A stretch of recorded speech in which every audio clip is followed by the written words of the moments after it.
এ বেটা পুরান ঢাকায় তো আইছি, এখন তোর আমি কেমনে বুঝামু যে কোন জায়গায় আছি? তুই লোকেশনটা পাঠায় দে। আরে বেটা ফোনে ডাটা নাই।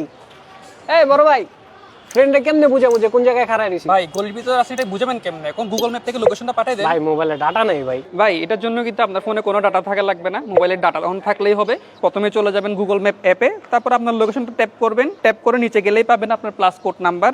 সিম্পলি ওটা কপি করবেন, কপি করে যার কাছে লোকেশনটা সেন্ড করতে চাচ্ছেন তাকে এসএমএস করে দিবেন। সেই কোডটা কপি করে গুগল ম্যাপ অ্যাপে সার্চ করলে আপনার পিন পয়েন্ট লোকেশনটা পেয়ে যাবে। ভাই এটা লেগে কি অফলাইন ম্যাপ লাগবে? আরে না ভাই, এটার জন্য কোনো অফলাইন ম্যাপের দরকার নাই। আর ভাইয়া আপনি কিন্তু এখান থেকে সর অন্য গলিতে চলে যাবেন না, এটা কিন্তু pin point location, live location না। ভাই এটা কি অ্যান্ড্রয়েড আইফোন দুইটাতেই কাজ করে? হ্যাঁ ভাই, দুইটাতে সমানভাবে চলবে। ইনফ্যাক্ট আপনার কাছে যদি আইফোন থাকে তাহলে আপনি কম্পাস থেকে কোঅর্ডিনেট নাম্বারটা কপি করে পাঠাতে পারেন। সেই ওই কোঅর্ডিনেট নাম্বারটা কপি করে গুগল ম্যাপে সার্চ করলে আপনার পিন পয়েন্ট লোকেশনটা পেয়ে যাবে। আরে ভাই সেই তো, কারণ লোকেশনটা পাঠা দিই।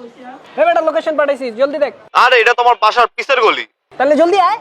ভাই এটা কিন্তু বিপদের সময় খুবই কাজে লাগতে পারে। হতে পারে আপনি এমন কোনো লোকেশনে গেছেন বা গলির ভিতর হারিয়ে গেছেন, তখন আপনার ফ্যামিলি আর ফ্রেন্ডসকে আপনার লোকেশন সেন্ড করতে হচ্ছে, বাট আপনার কাছে ফোনের ডাটা নাই বা ফোনের ডাটা কাজ করতেছে না। তখন আপনি চাইলে গুগল ম্যাপের এই ট্রিক্সটা ইউজ করে তাদের কাছে পিন লোকেশন সেন্ড করতে পারেন। আর এই ফিচারটার মাধ্যমে বিপদের সময় কারো যদি একটু হেল্প হয়ে থাকে তাহলে কিন্তু আমরা সার্থক।